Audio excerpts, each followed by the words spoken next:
맨발이 차가운 아스팔트에 닿았을 때 그제서야 제가 집을 나왔다는 게 실감이 났습니다. 신발은커녕 외투 하나 챙길 틈도 없었습니다. 뒤에서 들려오던 사위의 고함 소리가 아직도 귀에 맴돌았기 때문입니다. 어디를 도망쳐 이 늙은 여자가. 그 소리가 너무 무서워서 저는 그냥 뛰었습니다. 70이 넘은 나이에 이렇게 숨이 차도록 달려본 건 살면서 처음이었습니다.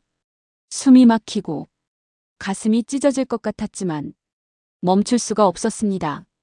집에 다시 잡혀가면 이번엔 정말 살아나오지 못할 것 같았으니까요. 딸이 죽은 뒤로 그 집은 더 이상 집이 아니었습니다. 사위는 술만 마시면 제가 밥을 늦게 차렸다는 이유로 그릇을 집어던졌고 딸 이야기를 꺼내면 그년 이야기하지 말라며 제 뺨을 때리기도 했습니다. 경찰에 신고할 용기도 없었습니다. 갈 곳도 돈도 없었으니까요. 그래도 참고 살았습니다. 딸이 남기고 간 집이라고, 딸이 살던 곳이라고 스스로를 속이면서요. 그날 밤도 사위는 술에 취해 있었습니다. 그리고 제가 평생 잊지 못할 말을 했습니다. 당신 딸은 사고가 아니라는 거 알고 있었지? 그 말을 듣는 순간 온몸이 얼어붙었습니다. 무슨 뜻이냐고 묻자 사위는 비웃으며 말했습니다. 이제 와서 알아서 뭐해. 죽은 건 죽은 거지. 그날 밤 저는 처음으로 확신했습니다. 이 집에 더 있으면 딸 다음은 내 차례가 될지도 모른다는 걸요. 그래서 도망쳤습니다. 맨발로 아무것도 없이. 비가 내리고 있었고 발바닥은 이미 피가 배어 나왔습니다. 그때였습니다. 검은색 고급 세단 한 대가 제 앞에서 천천히 멈췄습니다. 비에 젖은 제 모습은 거지나 다름없었을 텐데도 그 차는 그냥 지나가지 않았습니다. 창문이 내려가고 차 안에서 남자의 목소리가 들렸습니다. 타세요. 처음엔 무서웠습니다. 이 밤중에 이런 차를 탄 사람이 왜 나를 태워주려는 건지. 하지만 뒤에서 들려오는 사위의 고함 소리가 점점 가까워지고 있었습니다. 저는 선택할 수 없었습니다. 차 문을 열고 조심스럽게 올라탔습니다. 그 순간 제가 본 건 조수석에 앉아있는 한 여자의 얼굴이었습니다. 제 딸이었습니다. 7년 전 제가 직접 장례를 치른 바로 그 아이가 차 안에 앉아 있었습니다. 제 눈이 잘못된 줄 알았습니다. 비에 젖은 앞유리 너머로 보이는 얼굴이 너무도 또렷했기 때문입니다. 조수석에 앉은 여자는 분명 제 딸이었습니다. 살아있을 때와 똑같은 얼굴, 똑같은 눈매, 똑같은 입꼬리. 심지어 제가 생전에 딸에게 사줬던 연분홍색 스카프까지 목에 두르고 있었습니다. 엄마. 그 아이가 제 이름을 부르듯 조용히 말했습니다. 그 순간 심장이 멎는 줄 알았습니다. 손에 힘이 풀리며 차 문 손잡이를 놓쳤고 입에서는 아무 말도 나오지 않았습니다. 비명조차 나오지 않았습니다. 이럴 줄 알았어. 딸은 차분하게 웃었습니다. 그 웃음이 너무 자연스러워서 더 무서웠습니다. 사람이 죽고 나서도 이렇게 웃을 수 있나 싶을 정도로요. 엄마, 놀라지 마. 아직은 다 설명 못해. 딸의 목소리는 기억 속 그대로였습니다. 어릴 때 무서운 꿈을 꾸고 울던 밤 제 옆에서 속삭이던 그 목소리와 똑같았습니다. 그제야 운전석에 앉은 남자가 조용히 입을 열었습니다. 어머님, 일단 숨부터 고르세요. 차는 이미 천천히 출발하고 있었습니다. 백미러 너머로 사위의 모습이 보였습니다. 비를 맞으며 제 이름을 부르며 욕을 퍼붓고 있었습니다. 그 모습이 점점 작아지다가 끝내 보이지 않게 되었을 때 저는 온몸에 힘이 빠져 시트에 기대 앉았습니다. 이게 무슨 일이니? 그제서야 입에서 말이 흘러나왔습니다. 딸은 제 손을 잡았습니다. 따뜻했습니다. 차가운 환영의 손이 아니라 분명 살아있는 사람의 체온이었습니다. 엄마, 나 안 죽었어. 그 한마디에 제가 참고 있던 감정이 한꺼번에 터져나왔습니다. 그럼 장례는 뭐였니? 내가 본 건 뭐였니? 말을 잇지 못하고 눈물이 쏟아졌습니다. 7년 동안 매일같이 딸의 사진 앞에서 울었던 기억이 머릿속을 스쳐갔습니다. 납골당에 놓인 차가운 돌 이름표 그 앞에서 차마 울음도 제대로 못 내던 그 시간들까지 딸은 고개를 숙였습니다. 그리고 제가 상상도 하지 못했던 말을 조용히 꺼냈습니다. 엄마, 그 사고 아니었어. 차 안의 공기가 순식간에 무거워졌습니다. 운전석의 남자는 말없이 핸들을 잡은 채 앞만 보고 있었습니다. 마치 이 대화를 이미 수없이 들어왔다는 듯이 사위가 관련돼 있었어. 그 말을 듣는 순간 제 속이 서서히 얼어붙는 느낌이 들었습니다. 사위가 술김에 했던 말, 사고가 아니라는 거 알고 있었지? 그 말이 이제야 의미를 갖기 시작했습니다. 그럼 왜 나한테 말 안 했니? 딸은 입술을 꽉 깨물었습니다.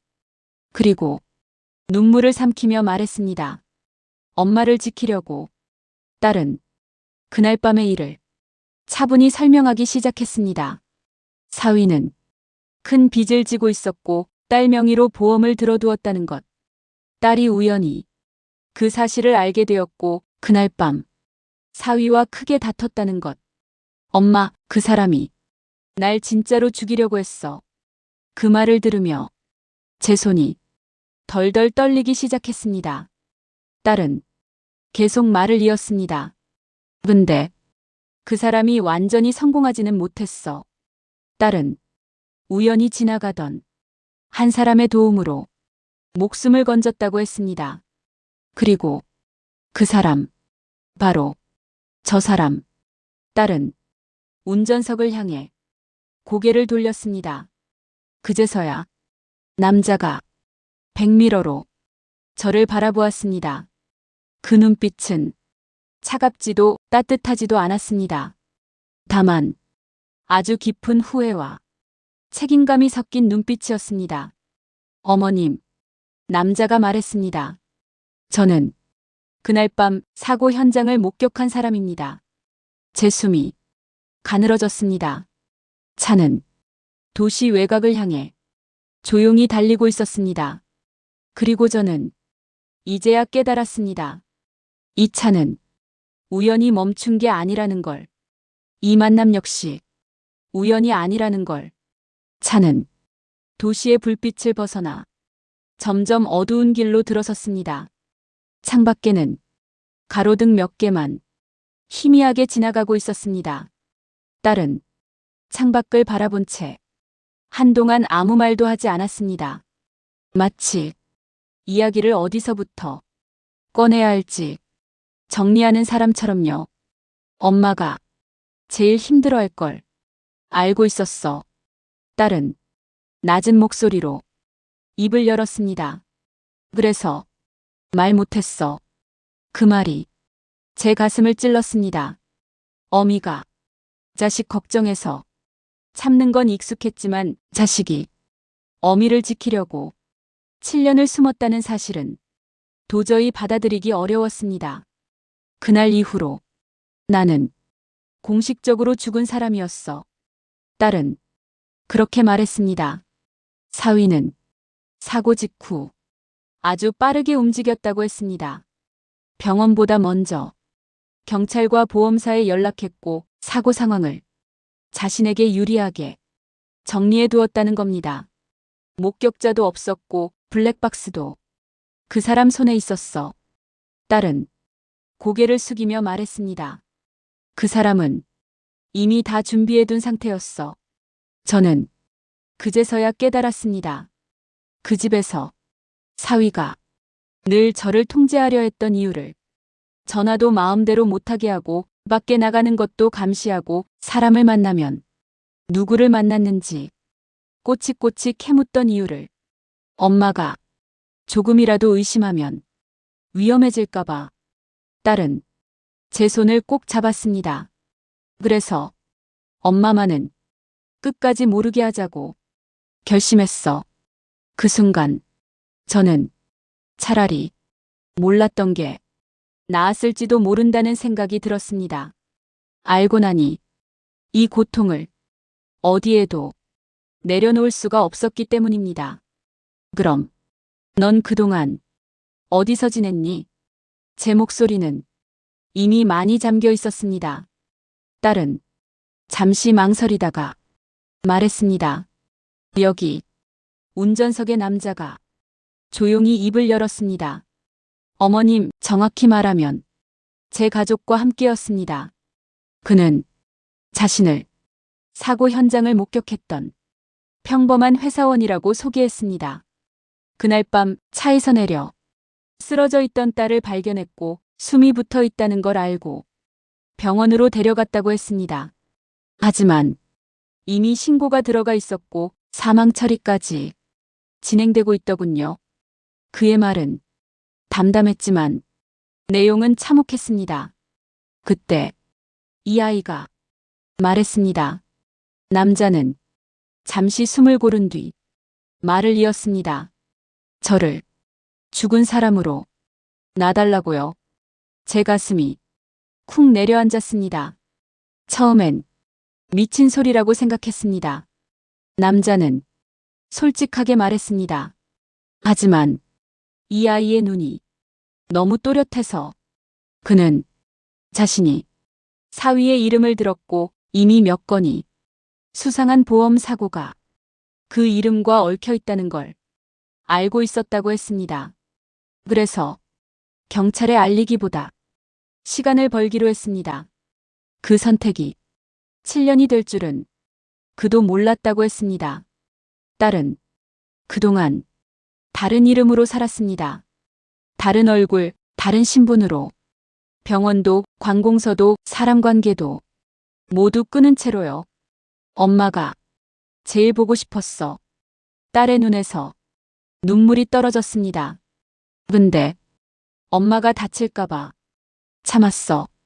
그 말을 듣는 순간 저는 더 이상 참지 못하고 울음을 터뜨렸습니다. 차 안은 잠시 아무 소리도 없이 제 울음만 가득 찼습니다. 그때 운전석의 남자가 조용히 말했습니다. 이제 그만 끝내려 합니다. 저는 고개를 들었습니다. 딸도 놀란 눈으로 그를 바라보았습니다. 사위는 이미 움직이기 시작했습니다. 남자는 백미러로 저를 보며 말했습니다. 어머님을 찾고 있다는 뜻입니다. 그 말에 제 등골이 서늘해졌습니다. 그래서 오늘 밤 선택하셔야 합니다. 차는 어느새 낯선 건물 앞에 멈춰 서고 있었습니다. 불이 꺼진 작은 사무실처럼 보이는 곳. 남자는 마지막으로 말했습니다. 이제 어머님이 진실을 세상에 드러낼지 아니면 끝까지 침묵할지. 차가 멈추자 엔진 소리만 조용히 남았습니다. 건물은 생각보다 낡아 보였습니다. 간판도 없고 불도 거의 꺼져 있었지만 이상하게도 사람의 흔적은 느껴졌습니다. 여기서 뭘 하자는 거니? 제가 조심스럽게 묻자 운전석의 남자는 차에서 내리며 말했습니다. 어머님이 결정하셔야 할 장소입니다.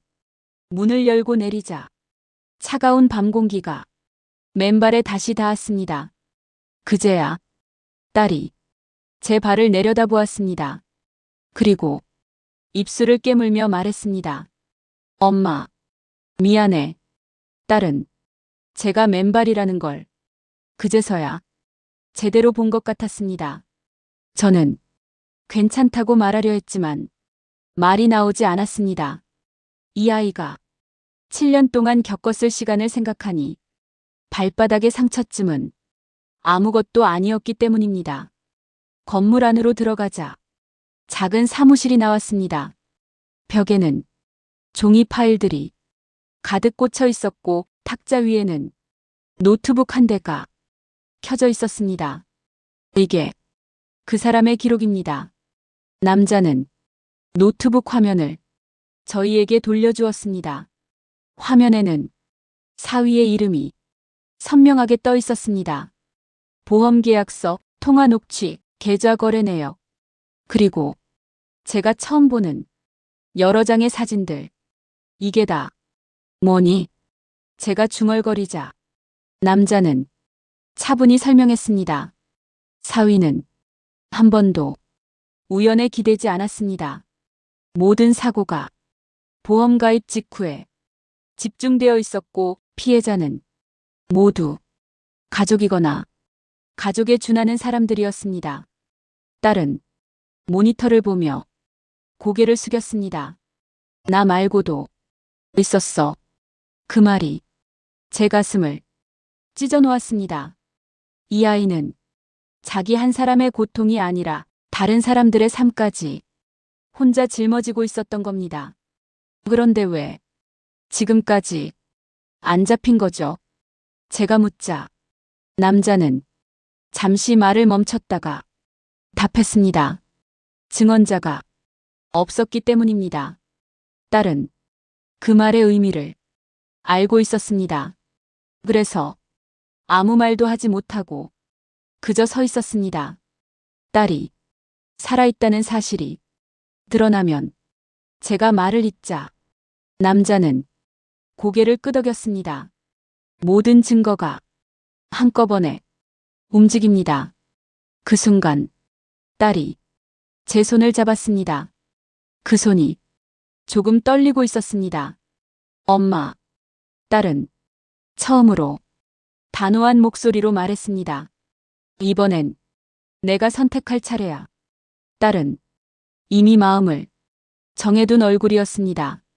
다시 죽은 사람으로 숨어 살더라도 아니면 진짜로 모든 걸 드러내더라도 어느 쪽이든 되돌릴 수 없다는 걸 알고 있는 얼굴이었습니다. 그때 남자의 전화가 울렸습니다. 그는 잠시 통화를 하고 전화를 끊은 뒤 낮게 말했습니다. 사위가 지금 이쪽으로 오고 있습니다. 제 심장이 세게 뛰기 시작했습니다. 어머님.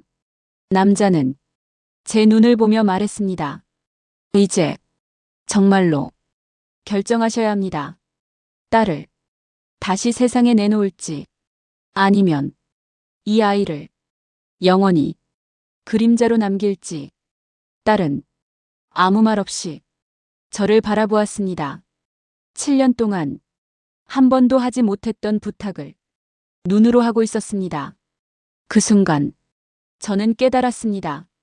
이 선택은 딸의 삶이 아니라 엄마로서 제 삶을 결정하는 순간이라는 걸. 그리고 입을 열었습니다. 그래. 딸과 남자의 눈이 동시에 저를 향했습니다. 이제는 제 목소리는 떨렸지만 분명했습니다. 도망치지 말자. 밖에서 차 소리가 들렸습니다.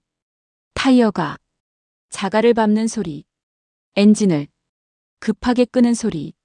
딸의 손에 힘이 들어갔습니다. 왔어.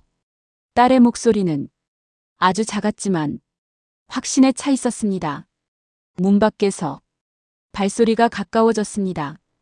익숙한 걸음걸이. 제가 7년 동안 집안에서 수없이 들었던 그 소리였습니다. 어디 숨었어, 이 늙은 여자. 사위의 목소리가 문 너머로 울려 퍼졌습니다. 그 순간 몸이 먼저 반응했습니다.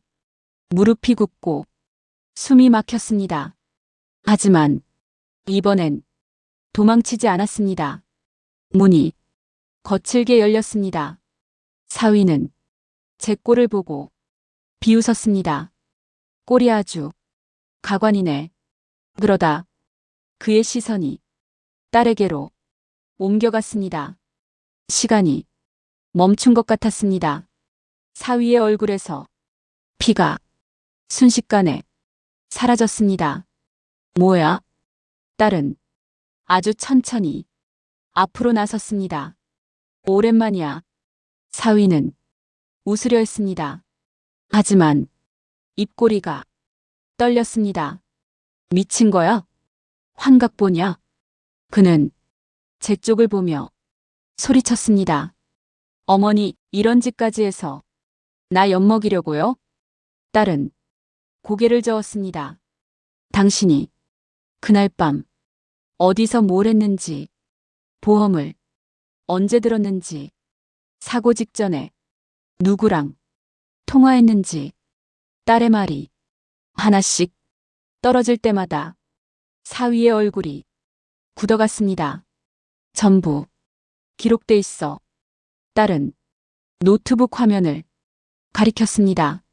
그리고 이번엔 증언도 있어. 사위는 뒤로 한 발 물러섰습니다. 웃기지 마. 죽은 사람이 무슨 증언이야? 그때 제가 앞으로 나섰습니다. 죽은 게 아니라 제 목소리는 생각보다 단단했습니다. 내 딸이다. 사위의 눈이 저를 똑바로 마주 보았습니다. 그 눈빛에는 지금까지 한 번도 없었던 두려움이 섞여 있었습니다. 어머니, 그는 갑자기 목소리를 낮췄습니다. 우리 좋게 끝내요. 이제 와서 뭘 더 얻겠어요. 그 말에 딸이 웃었습니다. 내 인생. 딸은 단호하게 말했습니다. 그리고 엄마의 인생. 사위는 급히 문 쪽으로 몸을 돌렸습니다. 그 순간 밖에서 사이렌 소리가 울려 퍼졌습니다. 사위의 얼굴이 완전히 무너졌습니다. 아니야, 아니야. 그는 무릎을 꿇듯 주저앉았습니다. 난 다 계획했어. 그 말은 사실상 자백이었습니다. 경찰이 문 안으로 들어왔고 사위는 아무 저항도 하지 못한 채 끌려나갔습니다. 문이 닫히자 방 안에는 조용함만 남았습니다. 그제서야 딸의 다리가 풀렸습니다. 엄마, 딸은 제품에 무너져 안겼습니다. 7년 만에 처음으로 마음 놓고 우는 울음이었습니다. 저는 딸의 등을 계속 쓰다듬었습니다. 이제 끝났다. 하지만 제 마음 한구석에는 알고 있었습니다. 진짜 끝은 아직 아니라는 걸. 경찰차 소리가 멀어지고 나서도 한동안 아무도 말을 하지 않았습니다. 마치 말을 꺼내는 순간 지금까지 버텨온 모든 것이 무너질 것 같았기 때문입니다. 딸은 제품에서 조용히 울고 있었습니다. 소리를 내지 않고 아이처럼 숨만 들썩이며 저는 그 아이의 머리를 쓰다듬으며 속으로만 되뇌었습니다. 살아있어줘서 고맙다고. 정말 고맙다고. 며칠 뒤 딸은 경찰서로 갔습니다. 7년 만에 자기 이름으로 서류에 서명하는 날이었습니다. 펜을 쥔 손이 조금 떨렸지만 끝까지 놓지 않았습니다. 이제 다시 살아도 되죠? 딸이 조심스럽게 묻자 경찰은 고개를 끄덕였습니다. 그날 이후 딸은 하나씩 세상으로 돌아오기 시작했습니다. 주민등록, 병원 기록, 은행 계좌. 당연했던 것들이 다시 생기기까지 시간은 걸렸지만 그 아이는 한 번도 불평하지 않았습니다. 엄마, 어느 날 딸이 말했습니다. 나 이름 불리는 게 이렇게 좋았던 줄 몰랐어. 저는 그 말을 듣고 화장실에서 혼자 울었습니다. 딸의 이름을 7년 동안 소리내어 부르지 못했던 그 세월이 한꺼번에 밀려왔기 때문입니다. 사위는 모든 혐의를 부인하려 했지만 소용없었습니다. 딸의 증언, 통화기록, 보험 내역, 그리고 그날 밤 그가 무너뜨린 말 한마디. 난 다 계획했어. 그 말은 결국 그를 감옥으로 보냈습니다. 재판이 끝난 날 딸은 제 손을 꼭 잡고 말했습니다. 엄마, 이제 나 좀 쉬어도 될까? 그 말에 저는 고개를 끄덕였습니다. 지금 우리는 작은 집에 함께 살고 있습니다. 비싼 가구도 넓은 거실도 없지만 아침마다 딸의 기침 소리를 들을 수 있고 저녁마다 같이 밥을 먹을 수 있습니다. 그걸로 충분합니다. 가끔 딸은 그날 밤의 차 이야기를 합니다. 검은 고급 세단, 조용한 운전자, 그리고 다시 태어난 순간. 엄마, 딸이 말합니다. 그 차는 나한테 두 번째 인생이었어. 저는 그 말에 고개를 끄덕이며 답합니다. 아니, 엄마한테는 기적이었단다. 지금도 가끔 비 오는 밤이면 맨발로 달리던 그 길이 떠오릅니다. 하지만 이제는 도망치는 기억이 아니라 다시 살아난 기억으로 남아 있습니다. 혹시 이 이야기를 듣는 분 중에 지금도 혼자 참고 버티고 계신 분이 있다면 이 말만은 전하고 싶습니다. 당신이 침묵한다고 해서 진실이 사라지지는 않습니다. 그리고 당신이 혼자라고 느끼는 그 순간에도 누군가는 당신을 향해 차를 세우고 있을지 모릅니다. 저는 그날 밤 그 차를 탔고 제 딸을 다시 만났습니다. 그리고 이제는 함께 살아갑니다.